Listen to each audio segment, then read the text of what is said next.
The city of Atlanta has a rich and storied history, from the Civil War to the Civil Rights Movement. Today, Atlanta is a sprawling hub of industry with the world's busiest airport. But where there is big business, there is also corruption.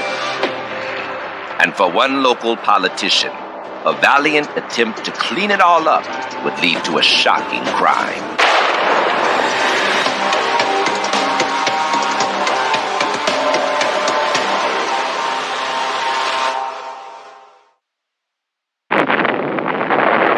Burned to the ground at the end of the Civil War, Atlanta quickly rose from the ashes to become a major metropolis.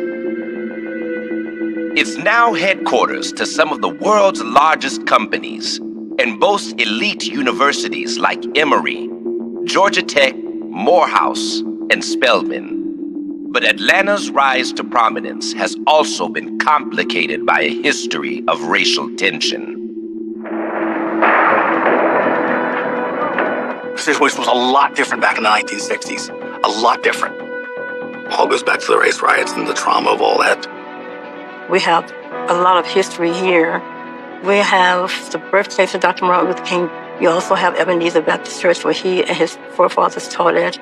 Neighborhoods are integrated. It's not in a separation as it was previously. So to me, it's much more unity. Nearly 6 million people live in the greater metropolitan area, stretching out over 30 miles. Atlanta is one of the largest cities in the U.S., and it has truly become what everybody calls it now as the Black Mecca. Wherever you go, it's history all around. And it's expanding more and more. We also have different businesses coming here. Over the past 30 years, Atlanta has become a major center for music, filmmaking, and cultural events. It's huge here in Atlanta. I'm proud of the fact that we've got 3 of the top HBCUs in the country. Atlanta is considered the new Hollywood, specifically the new Black Hollywood. It's an amazing city in regards to culture and arts and restaurants and fashion and economics. It's a great city.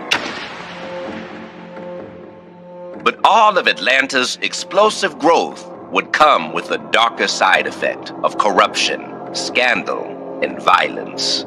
And one local leader would pay the ultimate price.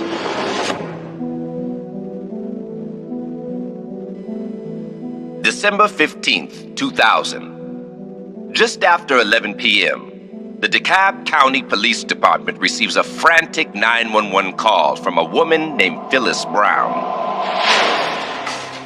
She says her husband, 46-year-old Derwin Brown, has just been shot in the front yard. There had been neighbors that had called 911 as well because they had heard the gunshots, and you could hear sirens in the background coming to the home. First responders race to the scene, but unfortunately, it's already too late. There was no way that paramedics were going to revive him. He had been shot 12 times and was bleeding out. I got this phone call. I said, Derwin has been shot. I never will forget. It was raining so hard, you couldn't hardly see out the hood of the car. When I walked in the hospital, this nurse met me and said he didn't make it. It like something just went blank. In a city as large as Atlanta, shootings are an unfortunate reality. But this one is immediately cause for concern, because Derwin Brown is the newly elected sheriff of DeKalb County. It shocked, veteran law enforcement, because this kind of stuff don't happen. You would think that, certain people would be untouchable. How is that possible? But is this just a random act of violence or something more sinister? They shot my dad like 11, 12, 13 times. In my driveway on my mother's birthday. It's cold-blooded. Born on June 22, 1954, Derwin Brown spent his formative years in Hempstead, New York. And from before he'd even graduated high school, he seemed destined for a life of politics. From the era that he was born and grew up in Long Island, you know, civil rights and Black Panther movement and all these things that are positive. It helped him be a strong individual to stand up and fight. He's always had that seriousness about him, and he's always had pride in who he was. Every summer, Derwin and his siblings would go to Atlanta to spend time with their aunt. And it was on one of these trips that he met the woman he would eventually marry. His aunt attended the same church that my mother attended, so that's how they met. The reason why she really resonated with him was because she was as strong as he was. My mother is from Atlanta, born and raised, 4th Ward, as they call it. She was gorgeous, intelligent, and very feisty. It didn't take long for Derwin to realize that Phyllis was the one. He would talk about dates when he and Phyllis would go out, and he would say, man, I had met other women, but I had never seen anyone like Phyllis. People were a little hesitant about the relationship because it moved so quickly, but they were in love. After completing a degree in sociology and criminal justice, Derwin moved to the Peach State to be with Phyllis for good. The two got married in 1977 and settled in the town of Decatur to start a family. Decatur is a small town in a big county. We had some of the wealthiest people in Georgia and then some of the more challenged people. It was a wonderful place to live and to raise a family. You would see community leaders of all shapes, sizes, and colors get together for the better of the community. It was beautiful. You know, my parents welcomed other kids, so something was always going on in the Brown household. People would come over for conversations, so it was exciting. In addition to raising 5 children, Derwin pursued a career in public service as a youth counselor for troubled teens. He would go to detention centers and also have events in the community, finding strong African-American men to mentor the young African-American boys that needed it. People would spend a night over our house. I didn't even know who they were, but I knew they were somebody in need, somebody who needed to see probably what we were going to see the next day. He's always been an involved person, never the type of person to take the back seat or kind of sit back and let things happen. He was always in front. But since 1979, Derwin's primary occupation was as a member of law enforcement. As one of DeKalb County's first Black patrol officers, he quickly rose through the ranks. He spent a lot of hours out of his life there, studying to complete the sergeant's test, the lieutenant's test, the captain's test. He run his own drug task force. My father probably worked every department that they have at the police department, from narcotics, He did go away to the FBI Academy for training. He was committed to the DeKalb County Police Department, just as he was committed to our family. The DeKalb County Police Department was like our family, because he was a part of them and he was a part of us, so he made us a part of them. Derwin also earned a reputation for speaking truth to power. In order to get promoted and move up, there's an exam process. And Derwin saw how unfair it was, because inside of that, you need a merit-based system so that there's equity for everybody, not just minorities, but for everybody. So that if you made sergeant or lieutenant or captain, you could see and expect to receive certain step increases, money, rank, and all the things that go along with that. So, after more than 20 years on the police force, it seemed right that he become sheriff.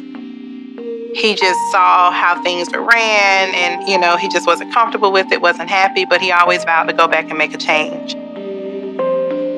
He was glowing. All his friends, close and not, they were all proud of him because they knew what type of man he was.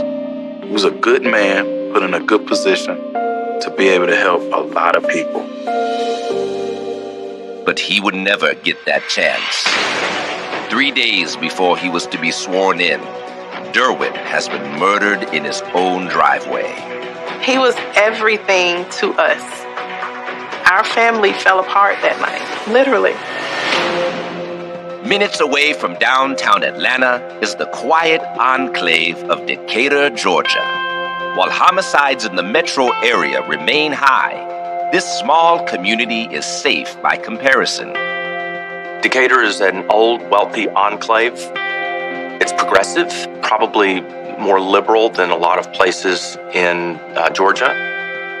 It's a close-knit community where everybody's sort of near everybody. You can actually walk to school, go to different parks, and feel safe doing that. It's one of the many reasons why the murder of newly elected Sheriff Derwin Brown comes as such a surprise. The neighborhoods were shocked. Everybody loved him. Everybody was very proud of him. And now it was just like, what just happened? It's over before he even gets started.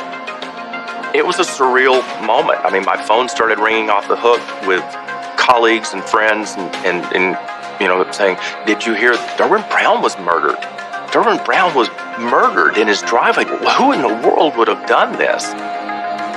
Within hours of his death, the entire DeKalb County Police Force has mobilized for investigation. It was a cold Georgia night. I distinctly remember the crime scene technicians taking different colored flags as they would find a piece of evidence. And I remember there being a lot of red flags. And I asked one of the CSI, I said, why are there so many red flags? And he said, well, that's for each shell casing. And I went, my gosh, there were a lot of shots fired. 17 shell casings are collected in total. They were fired from a Tech-9 semi-automatic pistol. Another clue that this case was going to be unusual.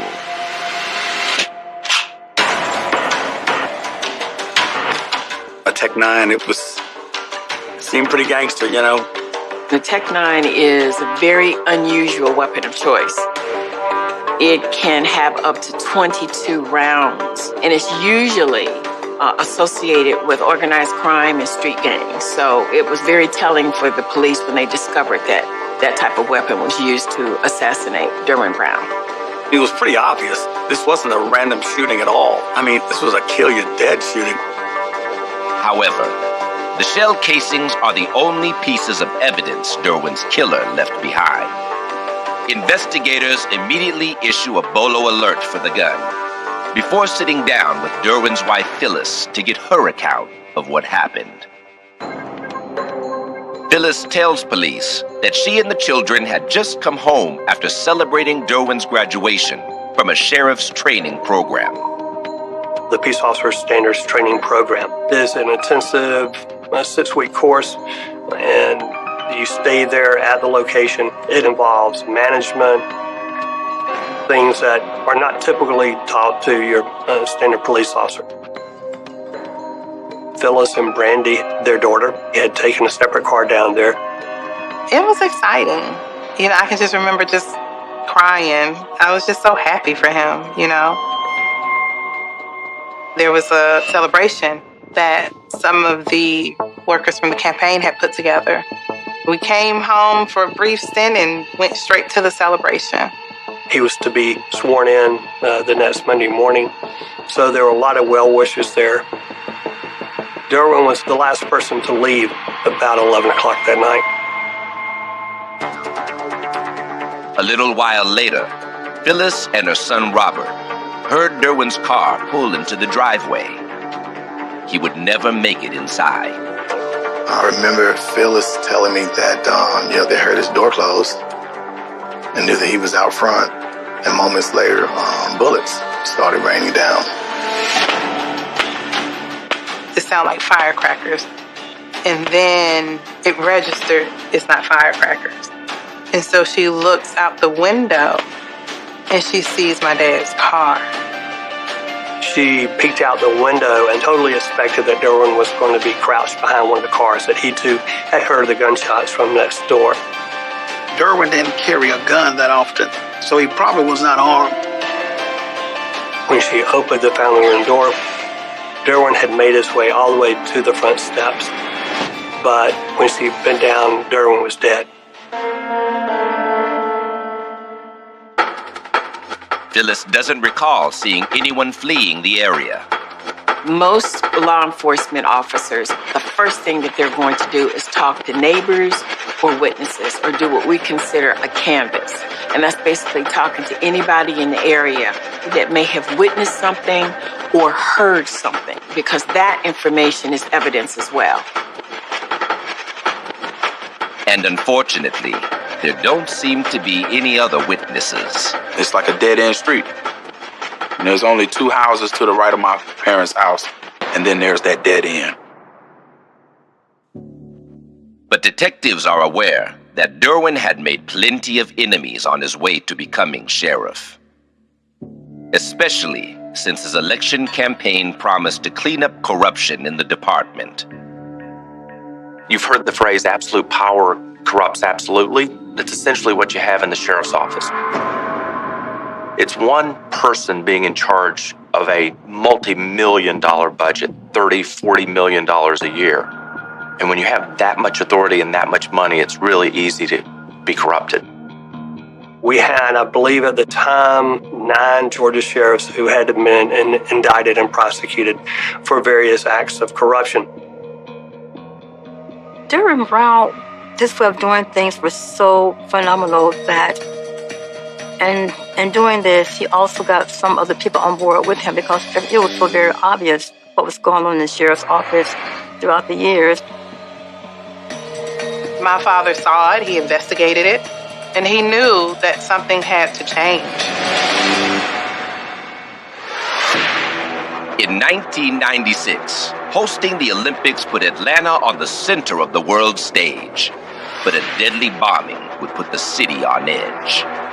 1 person was killed and 111 people were injured. The security officer that was accused and was later exonerated, he did not have anything to do with the bombing that left a bad taste in everybody's mouth. The image of Atlanta law enforcement was left tarnished, something residents would not soon forget. DeKalb County is one of the largest and most diverse in the state of Georgia. It is also one of the more affluent. But like the city of Atlanta, DeKalb also has a complicated history. DeKalb is made up of 2 communities. There's South DeKalb and there's North DeKalb. North DeKalb is predominantly white. South DeKalb is predominantly black. The county is also home to a monolithic Confederate memorial carving called Stone Mountain. Most people know that DeKalb County or Stone Mountain is the foundation of the birthplace of the KKK. So there's always been a diversity division within DeKalb County. They were trying to get it removed, but it was voted against. We still have some problems, but it's not like it was. DeKalb County law enforcement has also been a notorious hotbed of corruption. Everybody that has been in law enforcement and lived in DeKalb County any length of time already know about that sheriff department. We talking about 50 years back. Every sheriff of DeKalb County has gone to prison or jail. That is how deep the corruption is.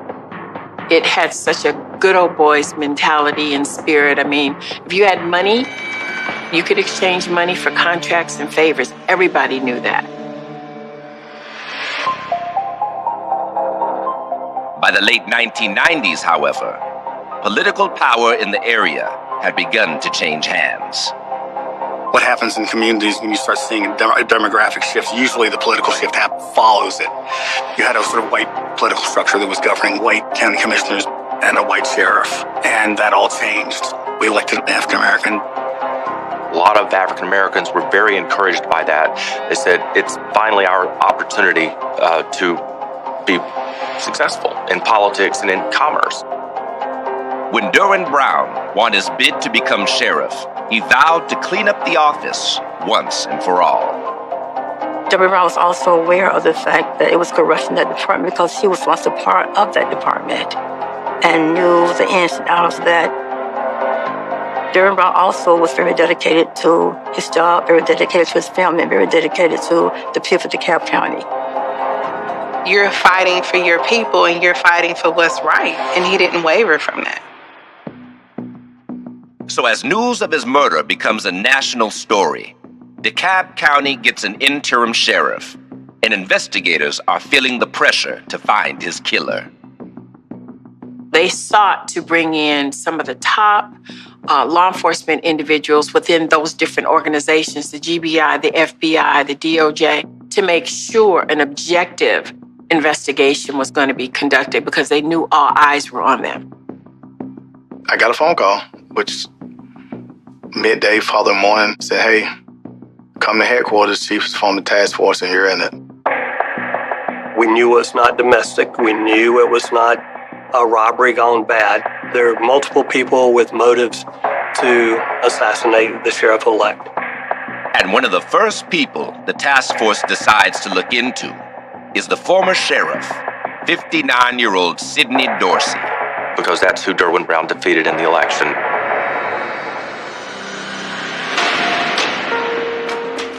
Dorsey was the first black elected sheriff, I think, in this county. Before running for office in DeKalb County, Mr. Dorsey had been a detective in the Atlanta Police Department. His claim to fame came during the Atlanta missing and murdered children's case, where he was one of the detectives. The Atlanta child murder case terrorized the city from 1979 to 1981. Dorsey was one of the lead investigators and also played a role in reopening the case after Wayne Williams was convicted. He felt that there were other parties and individuals that could have been involved with all the child murders, that it was not an individual person. And he was one of the lead advocates to have the case reopened after Wayne Williams was sentenced. As his career progressed, he developed a reputation for being a bit of a cowboy. One time he fired his weapon at the Atlanta Police Department inside the squad room. There's a story that he shot a kid that was hiding underneath a house. And he shot a man and killed him in a dispute at a gas pump. One witness said he basically executed the guy. Started out as a murder charge, went to manslaughter, and then eventually, went away. When he was elected sheriff in 1996, Dorsey seemed to build on that reputation as a forceful leader. The thing I remembered about him the most was his persona. His was like larger than life whenever you would be around him. He dressed in a uniform that had the epaulets of a South American dictator. But 4 years later, as the 2000 election unfolded, news broke that he was under investigation by the GBI for abusing his power for personal gain. Sidney Dorsey was using some of the prison labor for his wife's personal home or friends' personal projects at home. Using county resources and, deputies to go to another state just to fix your daughter's car. And the deputy signed to pick up his son, at school, every day. Not maybe the biggest, but very important, was that he was using sheriff deputies as a part of his security company. Amazingly, in Georgia, a sheriff can own a private security firm. The sheriff can stock that private security firm with deputies from his sheriff's department in uniform. So that pretty much sealed Sidney Dorsey's fate in terms of getting reelected. And as detectives dig further into the GBI's corruption investigation, they find something else.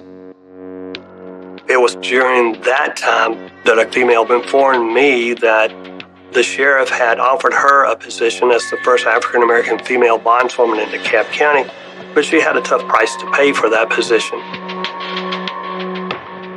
Sheriff Dorsey was taking $10,000 a month just to keep a bonding company, inside his jail. And he was making her have sex with him.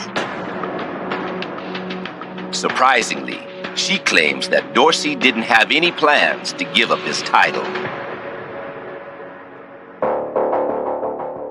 She was talking to Mr. Dorsey about what was he going to do when Derwin Brown became sheriff.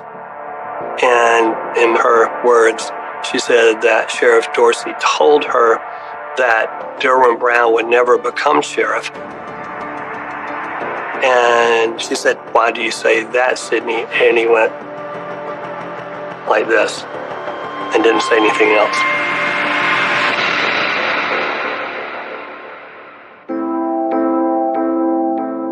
The residents of Decatur, Georgia, are used to living in the shadow of Metro Atlanta. But now, the town has been thrust into the spotlight with the murder of Sheriff Derwin Brown. As you can imagine, once this murder occurred, there was incredible, intense publicity. Not just here in Georgia, but nationwide, New York Times, and Europe as well. The community of DeKalb County found out that Sidney Dorsey was a suspect through one of the local media reporters that had leaked that he was under GBI investigation. They were looking at people that were tied to the sheriff's department that possibly were losing money or contracts or jobs. On January 4th, 2001, the investigators questioned Dorsey. He denies any involvement in the murder and the corruption scandal that caused him to lose the election. He said that he and I didn't do anything that other sheriffs didn't do. He really, really believed that he wasn't corrupt. He was just doing what all the other sheriffs had done. He surrounded himself with people who stood up, and he held news conferences to talk about how the Cox organization, which was the owner of the television station I worked for, had racist intent and wanted him removed from office. Dorsey acknowledges his affair with the bondswoman, but denies her claim that he intended to prevent Derwin Brown from taking office. His answer was, I would be crazy to do such a thing when the focus would be directly on me. Sidney Dorsey's alibi was his wife, Sherry. She confirmed that he was with her during the time period that the crime actually occurred. Mr. Dorsey was with his wife. There's no question about that. But there was zero evidence that he would have done it, and it was unthinkable to think he would have done it. But as we all know, spouses can be dishonest and can lie. That really didn't mean anything because he was a smart and savvy enough guy to have planned this and planned it in a way where nothing pointed back to him. With Sheriff Dorsey seemingly in the clear, investigators turned to someone else who stood to lose from Derwin Brown's election. 35-year-old Patrick Cuffey. Cuffey was a deputy at the DeKalb County Sheriff's Department under Sidney Dorsey. Patrick Cuffey was from the Virgin Islands. He met Sidney Dorsey when Sidney Dorsey was a resource officer with the Atlanta Police Department in Patrick Cuffey's middle school. Patrick Cuffey immediately became enamored with Sidney Dorsey and wanted to become a police officer. He was the number one person that was going to be fired from the department. It seemed like everywhere that there were issues of corruption pointed to the sheriff, somehow Cuffey was involved. Like his boss, Cuffey had also been investigated for corruption. I had been investigating Cuffey for stealing money from the sheriff's department by putting in bogus overtime sheets. He was saying he was working 90 hours a week, which he wasn't doing. But since, they say he was Dorsey's boy, he was able to get away with it. He's making $100,000 a year, and then he had to go to work. He had been promised a position, a new position within law enforcement in DeKalb County. So it's not a leap to think that he would be involved with the assassination, because when Sidney Dorsey was not reelected, it killed everybody's hopes of all these jobs and money that they had been promised. When investigators question Patrick Cuffey, he's hostile towards them. He refused to sit down. He refused to take his sheriff's hat off. He refused to cooperate. The anger and venom in his voice was very apparent. Patrick Cuffey did have an alibi. He was with friends during the murder. He said there were 4 of them at his house lifting weights. With 2 of the most likely suspects cleared, investigators are running out of leads. To be honest with you, the case was dead in the water. We had no evidence that, other than our gut feelings and about who was involved.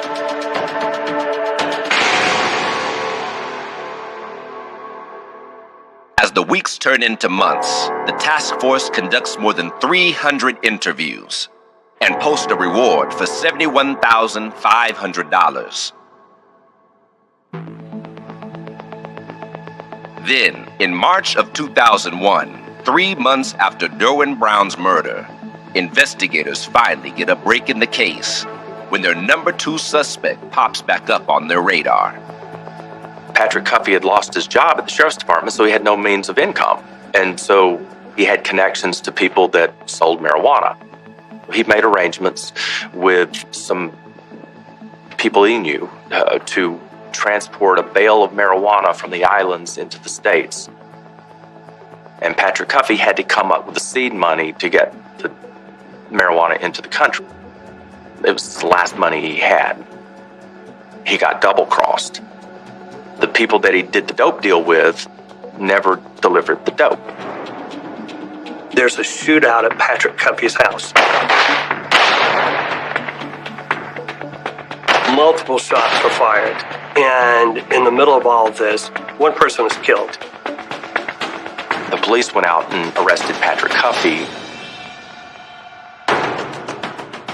Desperate to avoid jail, Cuffey tells the task force he's ready to come clean about Derwin's death. In exchange for complete immunity, Mr. Cuffey would provide us information about who was responsible for the murder of Sheriff-elect Derwin Brown. Sidney Dorsey was well known in Atlanta for his work on what became known as the Atlanta child murders. In 1979, the bodies of 2 missing 14-year-old boys were found in a wooded area. Over a 2-year period, 26 additional bodies were discovered in 2 adults. They clearly saw that there was some type of a serial killer that was active within the city of Atlanta. Dorsey was praised for his continuing work on the unsolved cases. So people were just stunned at the allegation that he may have been involved with Derwin Brown's assassination. After one of the most expansive murder investigations in Georgia history, the DeKalb County Task Force finally seems to be closing in on Derwin Brown's killer. After being caught in a drug deal gone bad, former DeKalb County Deputy Patrick Cuffey has offered up a confession to avoid jail time. So Paul Skyers worked security for Dorsey. David Ramsey worked security. Melvin Walker was a deputy. And Patrick Cuffey worked both jobs. Melvin Walker and Patrick Cuffey had been given termination letters, and the talk was, oh, what are we going to do, once Derwin Brown becomes sheriff? According to Cuffey, the 4 decided to eliminate the problem by killing Derwin. David Ramsey provided the gun. They actually drew straws as to see who was going to fire the murder weapon, and Melvin Walker got the short straw. On the night of December 15th, they put their plan into action.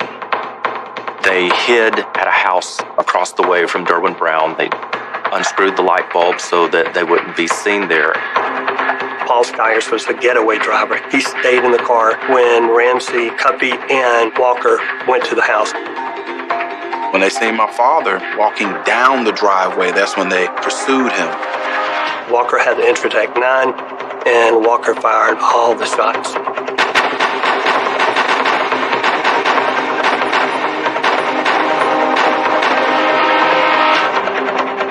After they killed Derwin Brown, they jumped in the car and they went back to Patrick Cuffey's home. Their alibi was going to be that they were all at Patrick Cuffey's. But that's not all. Although Cuffey and his accomplices all had reason to want Derwin Brown eliminated, he claims they were actually acting on the orders of someone else. Shortly after the election, Sidney Dorsey called Patrick Cuffey to his home, and Sidney Dorsey wrote down on a piece of paper, "Kill Derwin Brown." Cuffey read the note, and Dorsey took the note back and ate it.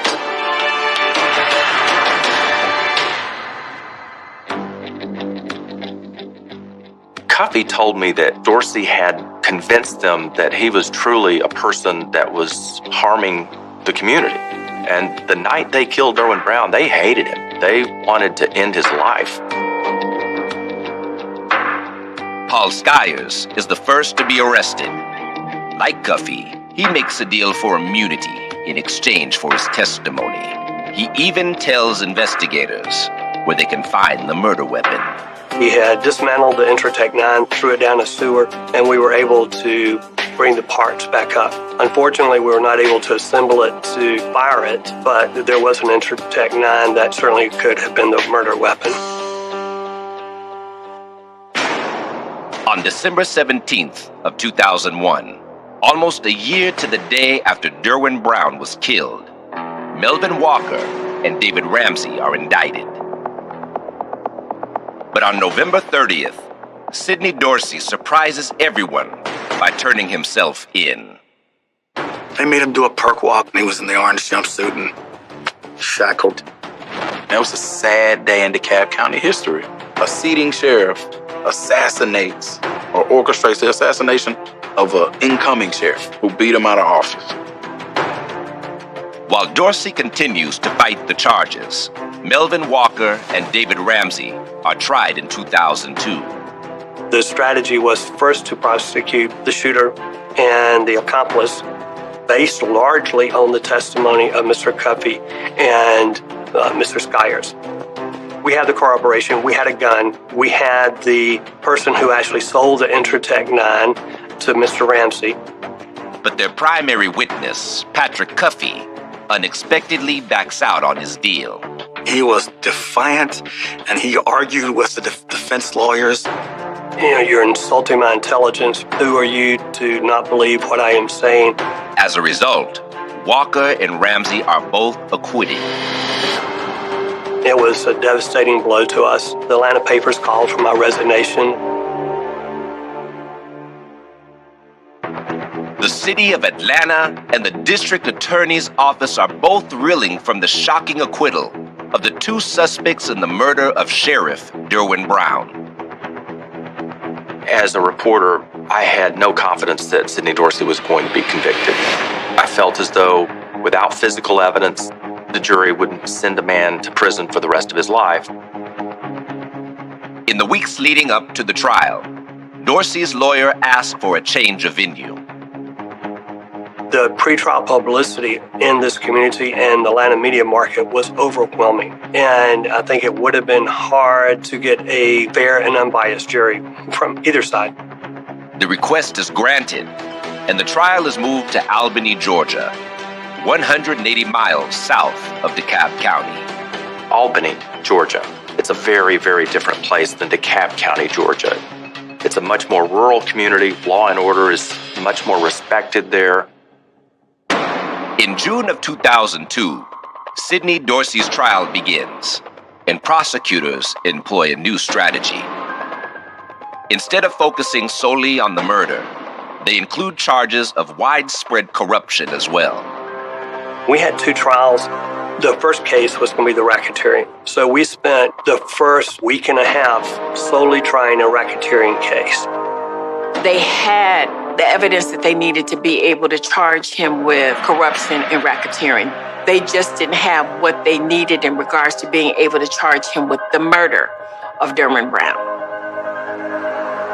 By the time Cuffey testified this time, the jury had already made up their minds that Mr. Dorsey was corrupt. Then we just had to prove he was corrupt enough to plan this murder.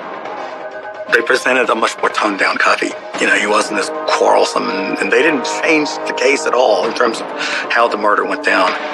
However, Dorsey's defense pokes holes in the prosecution's case at every turn. They maintained his innocence, he said. He said Cuffey lied, and I promise you he lied. And he said, and I didn't do anything that other sheriffs didn't do. I didn't do anything wrong. The jurors felt like they couldn't almost determine who was telling the truth because there were so many lies being told. They came back and said, we're hopelessly deadlocked. We can't reach a verdict. Judge Cynthia Becker sent the jury back in and said, try again. As they weighed the stories, it was overwhelmingly obvious that Sidney Dorsey was not only involved in the murder, but ordered the murder. And they did not want the crime to go unpunished. And about an hour and a half later, they came back and they had voted to convict Sidney Dorsey. On July 10th, 2002, Sidney Dorsey is found guilty of the murder of Derwin Brown, as well as 11 counts of racketeering. He was stone-faced, no reaction at all. Didn't flinch. He just took it. There was an immediate emotional release on Phyllis's part, and I felt for her. I was so happy that she was able to have that moment. Sidney Dorsey is sentenced to life in prison. 3 years later, Melvin Walker and David Ramsey once again face charges in the death of Derwin Brown. This time, under a federal murder for hire statute. In the United States, you can be tried for a federal crime even if you've been acquitted of a similar charge in state court. And that's exactly what happened to Melvin Walker and David Ramsey. Both are found guilty and sentenced to life in prison. However, Patrick Cuffey and Paul Skyers remain free men.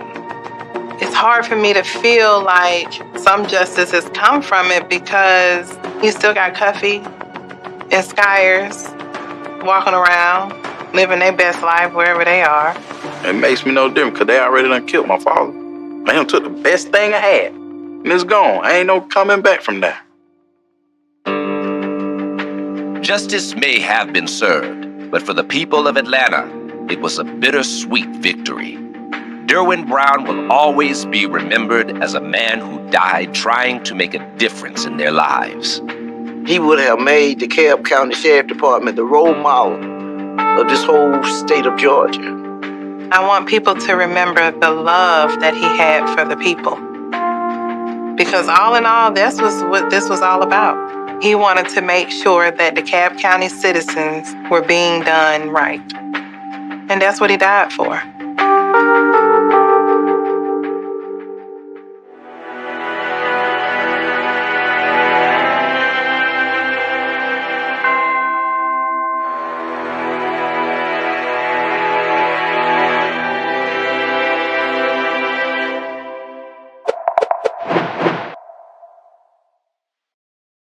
Memphis, Tennessee is known as the center for arts and entertainment in the Deep South.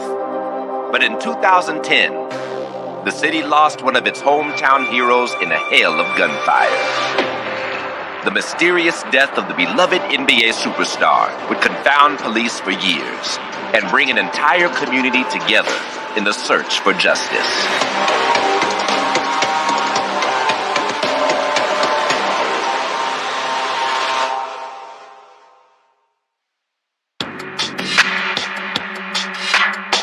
Built in the 1800s, atop bluffs overlooking the Mississippi River, Memphis has become one of the South's fastest growing cities. The river was a transport place, and it was world renowned for cotton and sugar. It was a place where everything came in. Memphis, I think, is probably the world's largest small town. I mean, it's a place where people know each other, people care about each other. I love the pace of the city. It has a lot of soul. Part of that soul comes from the city's connection to music. Memphis is known as the birthplace of rock and roll, but decades before Elvis laid down his first track at Sun Studios, it was the home of the blues. Memphis is what we call the chocolate city. It's 65% African American. That shapes our culture and our attitude and the way we are. The blues being founded right here in Memphis on Beale Street. People like Johnny Asen and Bobby Bland and Roscoe Gordon, B.B. King. All of these blues people made Memphis home. Memphis has always had that good, soulful R&B music, jazz, blues, rock and roll, and it still has it to this day. You can find good music almost anywhere in this city, and we are never at a loss for some good entertainment. Beale Street also served as an economic center for the town's black businesses. But during the Civil Rights Movement, it transformed into a hotbed of political activism. Memphis was always sort of a calm town where civil rights was concerned. But all of that changed in the mid to late 1960s. The sanitation workers decided to go on strike because they were paid miserably. They were treated miserably. They didn't have the proper kinds of health insurance or benefits or that a person needs to just sustain life and take care of a family. Everybody else was involved in civil rights, coalesced around them. And they were able to get Dr. Martin Luther King to come to town to support the sanitation workers. He led a march. The march turned violent. He was criticized by the newspapers as someone who could no longer lead a peaceful demonstration. He could not let that be the last word, so he came back to do another march. And when he came back to do another march, that's when he was assassinated on April 4th, 1968, right here in the city. And this city has really never got over the assassination of Dr. King. It proved that we had a lot of work to do. Memphis has spent the last 50 years healing the wounds caused by Dr. King's death. And there's one thing that can always bring the city together. Memphians love basketball. It's kind of the glue that holds this town together. It doesn't matter whether you're black or you're white. When you're watching Memphis basketball, everybody's pulling for the same team. And that means a lot in this community. In 1995, the city got their own team to root for when the Vancouver Grizzlies relocated to Memphis. One of their star players was a 6'11" center named Lorenzen Wright. I remember when I first met Lorenzen in high school, Booker T. Washington, senior year in 1994. The coach told me, hey, go look at this kid. You're going to like what you see. It was an outstanding player, big guy. He then decided to enroll at the University of Memphis. It was nothing but excitement. He was huge in building that program. He was a McDonald's All-American. Everyone, you could tell this guy was going places. While playing for the Memphis Tigers, Lorenzen met the love of his life, Shara Robinson. Lorenzen said, I went up there to help her move her stuff in the dorm, and we started dating. Shara was gung-ho spiritually. She was ready to do ministry. She had a heart for people, salvation, particularly young ladies who were underprivileged, and that's her heart. The relationship kind of blossomed surprisingly fast. Next thing I know, he was getting married. Shara and Lorenzen welcomed their first child in April of 1995, and the new husband and father continued to excel on the basketball court. They had no idea he was going to be drafted in the NBA. Then we had potential, but not necessarily had an idea he would be. And so, of course, that was the goal. And so she stayed with him through that whole route. After wrapping up an impressive college career, Lorenzen entered the NBA draft in 1996 with his family by his side. Everybody was in front of a TV set that night. When the NBA draft went off, the seventh they called Lorenzen Wright, everybody screamed. He was a first-round draft pick. Played in Los Angeles for the Clippers for a while. After 5 years with the Clippers, Lorenzen briefly played for the Atlanta Hawks before being traded to his hometown team, the Memphis Grizzlies. The town welcomed him, Shara, and their now 4 children back home with open arms. The fans literally packed the Forum just to see him play. After all, he's a hometown product. And it was just outstanding for him and for us, for him to be here. He's one of the giants, of Memphis basketball. He's a hometown hero. Lorenzen was more than just a player. He was also a pillar of the community, volunteering his time and money to the city that raised him. But 2 years later, tragedy struck the Wright family when their newborn daughter, Sierra, passed away. Sierra, who was 11 months old when she died, it was reported in the news as a SIDS death, one of these crib deaths. The whole thing was just devastating. We grieved with him and with the family. The community just sort of wrapped its collective arms around Lorenzen. The Wrights took comfort from their community, but in 2006, Lorenzen was traded back to Atlanta, where he would finish out the rest of his career. Shara and their 6 children remained in Memphis. Although the couple would get divorced in 2010, they remained close. The children loved their father.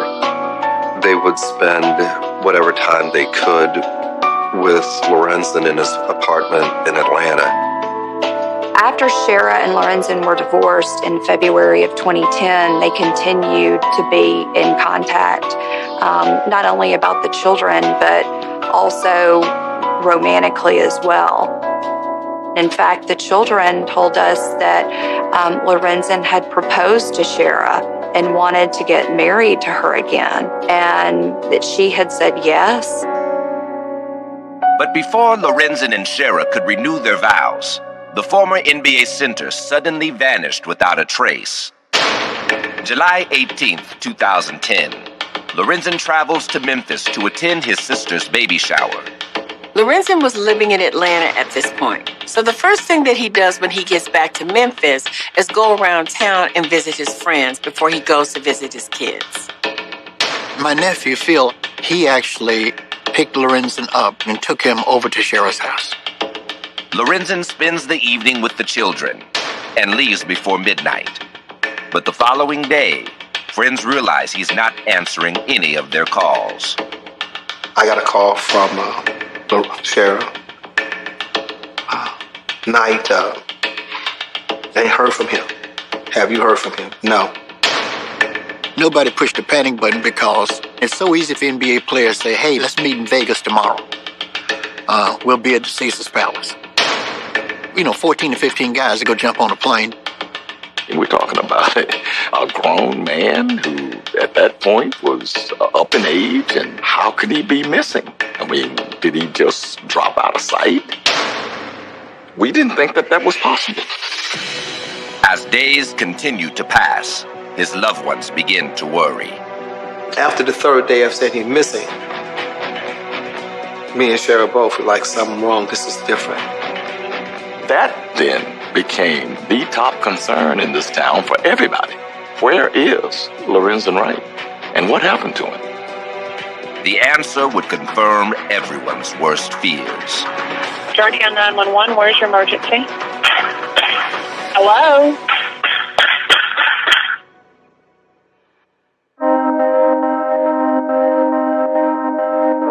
To the city of Memphis, Lorenzen Wright wasn't just a basketball player. He was a role model who proved it was possible for a hometown kid to succeed. Unfortunately, Memphis has a huge poverty problem. That's just a fact of life. He saw that so many people had helped him and he wanted to help people back. I have watched him pull hundreds of dollars out of his pocket and literally give it to people. He couldn't stand to see somebody struggling when he knew he could help. But now, the popular celebrity has disappeared without a trace. As the search continues, the city rallies around the Wright family. There was a tremendous outpouring from the community when Lorenzen went missing. I remember that week of suspense, the phone calls, the concern. We just showed as much love as Memphis knows how to do. Everyone is praying for Lorenzen's safe return, but 10 days after his disappearance, the case takes a horrific turn. And I remember receiving a phone call from Dr. Tosi. He was the dentist for the Christie's team. And he said, "Sit down, we found your boy." Where the body was found was actually in a remote kind of wooded area. It's where the boundaries of Memphis connect with the boundaries of two other suburban cities, Germantown and Collierville. It was immediately clear that Lorenzen Wright had been murdered. There were 5 gunshots with 2 to the back of the head. He was still wearing all of his jewelry, so it was evident to the police that this wasn't a robbery. He was actually shot execution style. But who would murder a hometown hero like Lorenzen? And why? When the news broke, they finally found his body. The earth shook in Memphis. There were reporters out there from that field, the meadow where he was found. It was virtually, around the clock coverage. It was very painful for Sherry during the time. I heard her wailing from her heart. Only time I heard her wail like that when she lost her daughter. In looking at Lorenzen's last moments, they uncover an unsettling detail. One of the first things that investigators did was they looked at his cell phone records, and they were astonished to find that he had tried to make a 911 call hours after he had disappeared.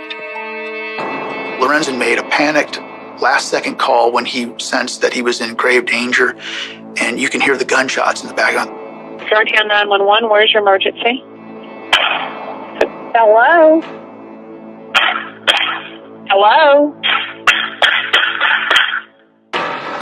911 dispatcher answered the phone and did literally nothing. Didn't call the Shelby County Sheriff's Department or the Memphis Police. There's no good explanation why the dispatcher didn't then refer it over for further investigation. It just fell between the cracks. News of the mistake turns the city's despair into outrage. There were just so many different emotions that came up. But the bottom line was, how could this happen? How could a clearly distressing 911 call be uninvestigated? It brought up the reaction of, well, we have a suburban city that has never really cared that much about Memphis anyway. And so there was this belief that whoever took that 911 call thought it was somebody from Memphis, and so they don't care about it. There's a general distrust in Memphis anyway of law enforcement, so the fact that the call was not followed up on, people lost even more faith in the system. We might not have had this murder mystery on our hands if things had happened right. Because basically what it did was it gave the killers a 9-day head start. Under mounting pressure, investigators turned to Lorenzen's friends and family for help finding his killers. They quickly discover there was another side to the big man few people knew about. If I wrote a book, it'd be like the Lorenzen and Sherry y'all never knew. I've seen the players over the past 7 years. If they're not balanced in the Lord and they're balanced with their family, they can lose themselves. I believe Lorenzen began to lose himself. Lorenzen had between 4 to 8 other women on the side and in various parts of the country. And that's not all. Lorenzen's ex-wife, Shara, also suspects he'd gotten involved in the Memphis drug trade. There were a couple of instances that occurred prior to Lorenzen going missing. Lorenzen Jr. had reported that 2 individuals had approached him in the parking lot after school in a threatening manner and asked where his father was. And then there was another incident reported by Shara Wright that individuals had come to the home looking for Lorenzen. I got the phone call from her the day of, and she was frantic about it because there was threats against the kids. She said, I got to call him and contact him on the way he into. I ain't gonna hurt my babies. And that probably about 3-4 days before he ended up missing. Did Lorenzen Wright get in over his head with the wrong people? There's a history of athletes being involved in drug activity. Maybe he was in debt to some people. Maybe this was a drug deal that had gone bad. Maybe the Lorenzen that we knew was not the Lorenzen in reality. The first 48 hours after any murder investigation are the most important. That's when your witnesses' memories are most fresh. The evidence is fresh. A witness can usually give you a solid description of a suspect a couple hours after an incident. A week or so later, not so much. On top of that, evidence gets destroyed the longer you wait. DNA, fingerprints, security tapes gets harder to collect. As a detective, you have to make split-second decisions. And with every waking moment, your suspect is getting further and further away. In the case of Lorenzen Wright, detectives were a full 9 days behind, so they had to play some serious catch-up.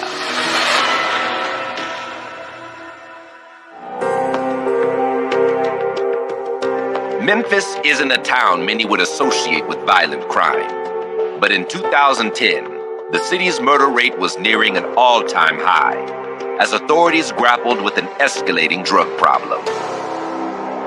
Drugs play a significant role in crime culture in Memphis. It's been said that there are 2 causes of crime in Memphis. The first is drugs, the second is women.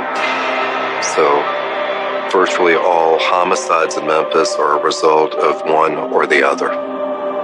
We have a lot of people in this community who don't care about their fellow human beings and are willing to commit crimes and even try to take somebody's life over nothing. Now, it looks like former NBA star Lorenzen Wright might be the latest victim of the drug trade. Shara did express fear at what Lorenzen might or might not have been doing, whether he was dealing in drugs. She didn't know, but she was concerned. These mysterious hitmen with trench coats and guns in their waistbands are showing up at her house and at Lorenzen Jr. School and other places looking for Lorenzen. So what does that mean? It means that somehow he's crossed these individuals and they have a score to settle. As detectives begin digging into Lorenzen's past, they make a startling discovery. Lorenzen made about $55 million throughout his career. But in 2008, he started running into financial problems. To make some quick cash, he'd sold a few of his luxury cars. The buyer was a dealer in a local drug cartel. In the last months of Lorenzen's life, he was involved in these car transactions where he sold cars to Bobby Cole. Bobby Cole was a family friend who was kind of a race car hobbyist who was also a drug distributor. Bobby Cole is connected to Craig Pettis, who's a crime lord basically here in Memphis. He's infamous. for dealing in cocaine. Craig Petty's is a huge name around here, very infamous as a Mexico to Memphis drug cartel, murderous gang. You didn't mess with the Petty's gang because you would get whacked if you did. And it looked like the cars might have had something to do with Lorenzen's murder. The thing is that Bobby Cole never transferred ownership into his name. He left them, they were registered to Lorenzen Wright. In the law enforcement world, people who investigate drug cartels, that's what's known as a nominee. It's basically a money laundering operation where you pay the money, you get the car, but it never appears in your name. The cars also gave Cole a way to secretly move drugs. But the cars were seized during a search by federal prosecutors for an unrelated case. They lose the drugs, so maybe they come after Lorenzen for the money. Lorenzen tries to make it right, but the drug cartel ends up sending a hitman anyway. Career law enforcement think it's a plausible thing, and there's reasons for that too, because the way he was shot. I mean, who would do something like that but a drug organization, right? The speculation was that they came from Atlanta. They were looking for Lorenzen. 7 days, they could be in Timbuktu. The former police chief here, he's talking about how close the murder scene was to the airport. And he says he could almost imagine these guys flying in from Mexico, going and killing Lorenzen, getting back in a plane and disappearing into the night forever. But without any hard evidence, investigators hit a dead end. Police were getting nowhere. They had no answers, no information about who these men supposedly were. And so the frustrations started to set in. There was a lot of speculation, but there were no concrete leads. For years and years, there were no suspects. We've never had a murder mystery like this in the city. This is the one. And we don't know what happened to Risk. We still wondered with each anniversary that came up. July of 2011, July of 2012, 13. However, by the fall of 2014, suspicions begin to stir around a new suspect. Lorenzen was smart. He knew Shara would take care of his kids. So he cut $1 million life insurance policy with her name on it. And when that policy came in, she took $150,000. Bought a home, outright, paid about $20,000 and went to a trip to New York to all the kids. Was it possible Lorenzen's ex-wife had killed him for the insurance money? People were openly saying, you need to look at Shara, something's fishy. They got divorced and then he's murdered just months later. Clearly, I think there's a motive there.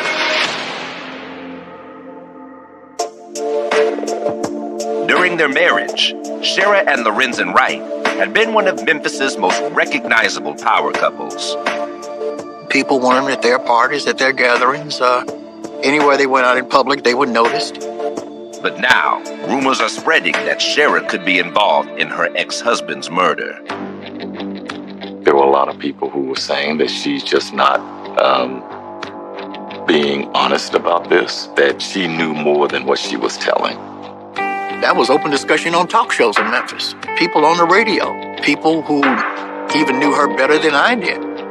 There were rumors spreading throughout Memphis. And when the insurance money came up, it made everybody in Memphis go, hold up, what's really going on? The $1 million insurance policy isn't the only thing that makes investigators suspicious.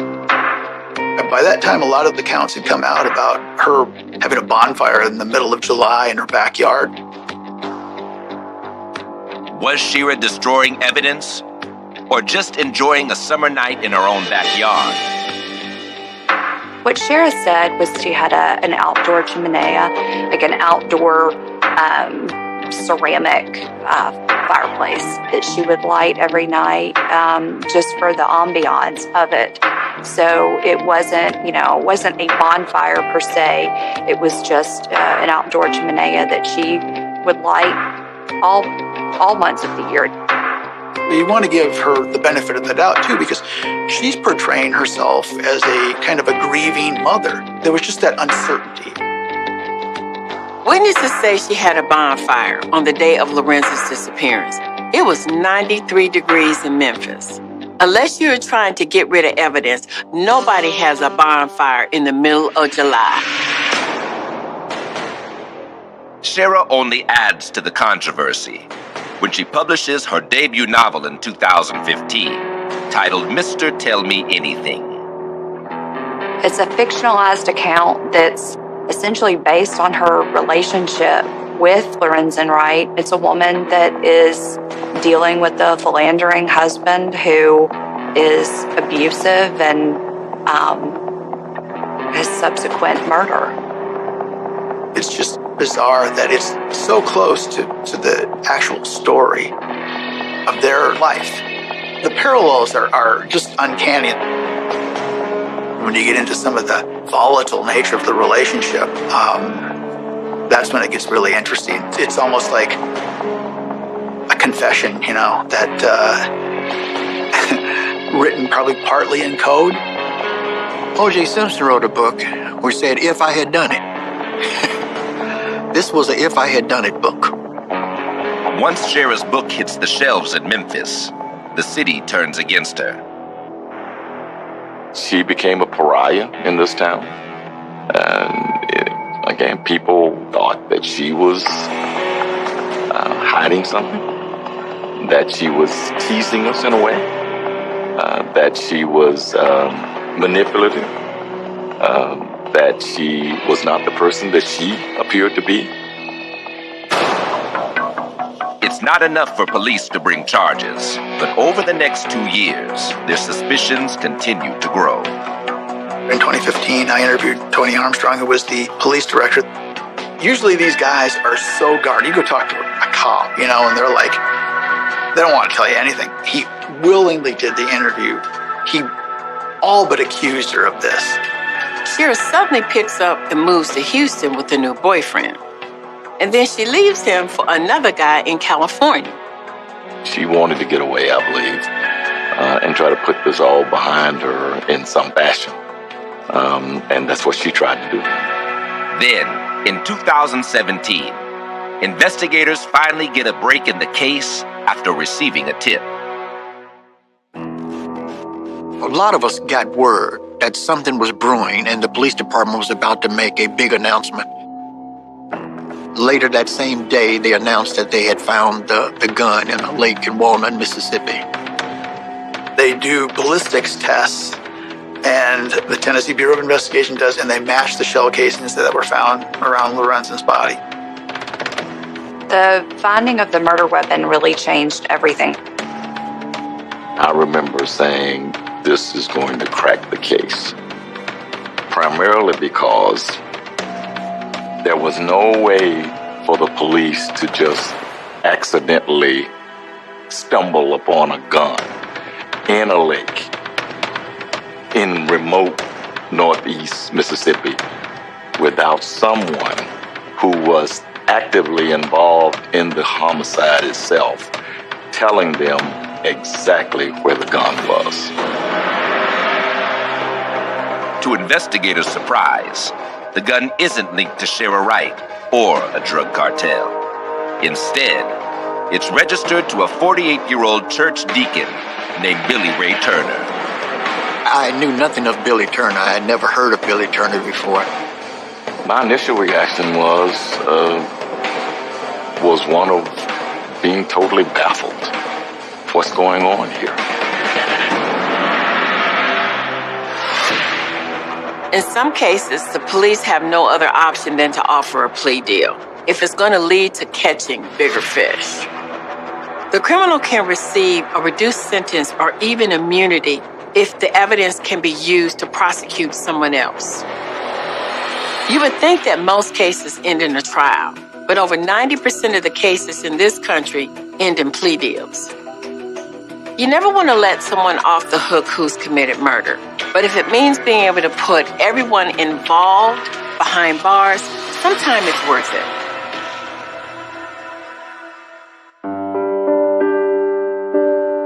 In the 7 years since Lorenzen Wright was murdered, Memphis has been struggling to come to terms with his tragic loss.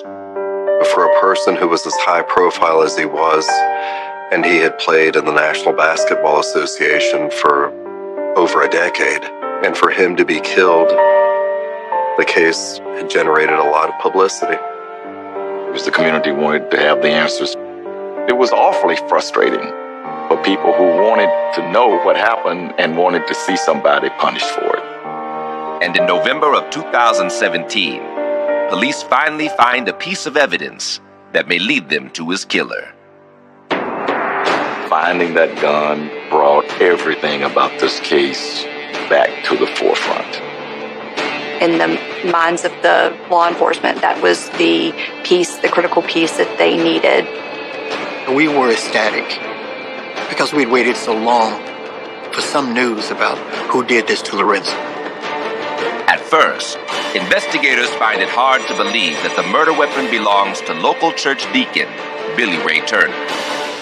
But it turns out this man of the cloth has a history of violence. He had been convicted of a few violent crimes, including aggravated assault and kidnapping. What's particularly interesting, however, is Turner's relationship with Lorenzen's ex-wife, Shara. Billy Turner had done some work around Shara's house for her. She knew Billy Turner from her church. And at some point, they had a brief romantic relationship. He also had a lawn service, a yard service, and he actually used to cut her grass. And then we found out that she used some of the money that she got from the insurance to buy him his lawn equipment. So she sort of financed his business. After all those years of suspecting that Shara had her husband killed, that's the connection that you're looking for. It's not hard to see her getting this guy to do her dirty work. I never met him, know anything about him. But I knew that Shara was very capable at manipulating men. And I suspected that, like we used to say, he fell for the okie doke. Before they move in to make the arrest, investigators lay a trap for Lorenzen's killers. They announced they found this gun in the lake. Now, they haven't arrested anybody, but they found this gun. I'm sitting there thinking, why would you do that? Because they always hold on to everything. But what were they doing is they were floating that out there so that the principal suspects would panic. And that me and Shara and Billy Ray. And they tap their phones and they start getting this communication going back and forth. And that's where they find out, that Shara's talking to Billy Ray in code at one point, saying something to the effect that someone went somewhere and found something, which means, they went into the lake and found the gun. They orchestrated that beautifully. In December of 2017, Billy Ray Turner and Shara Wright are both arrested by Memphis police. Shara was guilty in the eyes of the community well before she was arrested. So I think when she was arrested, the community felt somewhat vindicated that their suspicions had been correct all along. I don't know if it gave us complete closure, but certainly the community felt that we were on our way determining once and for all, after all of these years, what actually happened to Lorenzen. 3 months later, at Shara's bond hearing, a clearer picture of Lorenzen's death finally starts to emerge. Prosecutors drop a bombshell at that hearing, including the tip that the informant was Shara's cousin, Jimmy Martin. He's the one that told them about the gun being in a lake in Mississippi. Jimmy Martin had been convicted of second-degree murder. While he was awaiting sentencing for that homicide, he met with law enforcement, and he said that he knew the location of that murder weapon. The kicker is that he says that he knew where the gun was because he was with Shara and Billy Ray after the killing. He was with Billy Ray when they were cleaning up the murder scene, and they drove down just across the state line into Mississippi and threw this gun into a lake. And according to Jimmy, it wasn't the first time Shara asked them to kill Lorenzen. Went down to Atlanta with Billy Ray Turner in the weeks before the murder actually happened, with the idea that they were going to murder Lorenzen down in Atlanta. Billy Ray and Jimmy Martin go to Lorenzen's condominium and open a window and go through the window. Lorenzen isn't there. There's some guy sleeping on a couch. Lorenzen has a lifelong friend, Michael Gibson, and he's told me that I think I was the guy on the couch. He always found it puzzling that Shara was down there like a day or two before the murder in Memphis. She was down in Atlanta, and it was kind of like, well, what are you doing here? The police information is that she went in the house and unlocked the window. Jimmy testifies that the first try doesn't work out. So she reschedules for Lorenzen's trip to Memphis. But Jimmy claims he wasn't there. By his account, he wasn't at the murder. He was more of a cleanup man. However, Shara's attorneys insist that she had been wrongly accused. If anyone had a reason to kill her ex-husband, it was Jimmy. When we first got the case and we reviewed the discovery materials, we thought that Jimmy Martin would be the perfect person to have killed Lorenzen. Because, again, he had the opportunity and the ability. He also knew so much about the case. He knew where the murder weapon was, and that's not something that someone who is loosely connected with the case would know. He had killed before, and I thought that he could certainly kill again.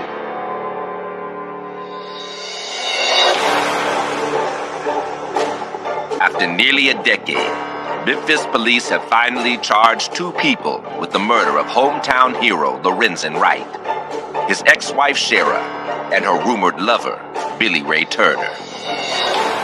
Everybody's given her the benefit of the doubt, including me, all this time until they finally unravel the whole thing and she's charged. And then you start thinking about this completely differently. There were so many people in this town who was just relieved that maybe now we can start to have some closure here, because we're going to finally get to the bottom of what happened here. However, while Turner had been linked to the murder weapon, the case against Shara is much weaker. There was a lot of circumstantial evidence that linked Miss Wright to the case, but not a lot of direct evidence other than the testimony of Jimmy Martin. As a convicted killer already, he's not the most reliable witness. This is definitely not going to be a slam dunk for the prosecutors. Despite the lack of evidence, the city of Memphis seems to have already made up its mind. From the point that she was arrested, she was certainly, in the eyes of the public, she was guilty. People remember the 911 call. They remember the several days decaying in the hot sun. They remember the lies. So there was no sympathy that was being given to her at that point. At Shara's pretrial hearing, her lawyers unveiled their defense strategy, and it threatens to tarnish Lorenzen's image as a pillar of the community. As we reviewed the discovery materials, as we spoke with witnesses, as we spoke with Shara, it became clear that Shara had been abused. She did have Bell's palsy, which was a result of physical abuse that she had suffered from Lorenzen. So she had nerve damage on one side of her face. Our defense at the end was that Shara was a battered woman and that Lorenzen Wright had beaten her for several years, that she was filled with rage at being disfigured by Lorenzen, and that she wanted revenge. As her trial date approaches, the city of Memphis prepares for weeks of scandalous testimony. It was going to be a brutal trial, and it was going to be scorched earth. If her accounts are true, and she says they are, of the physical abuse, I mean, that's a real problem. Is that reason to kill somebody? But before opening statements can begin, Shara has another surprise in store. She suddenly decides to plead guilty. She says that she wasn't the one who killed her ex-husband, but she facilitated the murder. There were concerns on both sides that a trial would have been very messy. From the state's perspective, I'm sure they were concerned about the abuse that was inevitably going to come out. They just opted to not do this knockdown, drag out. You know, you never know what a jury's going to do. If somebody's going to plead, that's a slam dunk. Lorenzen and Shara's 6 children now have to navigate life without their mother and father by their side. All of the children are doing well, and all the children are very close with each other, which is very good. They remain in contact with each other and talk to each other, I believe, every day. For the citizens of Memphis, the outcome is controversial. She gets a 30-year sentence and is going to be eligible for parole fairly shortly, you know, like 7 to 9 years. And that really did shock a lot of people. We thought it would certainly be life, and then even more so life without parole. There were a lot of people in this community who felt that they were being cheated out of a trial of her, cheated out of testimony in a court of law. At the same time, there were others who felt, well, at least we know now what we had always suspected, that Shara Wright was involved in killing our beloved Lorenzen Wright, and that she's going to prison as a result of it. Billy Ray Turner also strikes a deal on weapons charges and receives 16 years in prison. His murder trial is still pending. People are expecting a thorough prosecution, a thorough case to be presented that not only discloses what involvement Billy Turner had in this death, but also Shara Wright's involvement.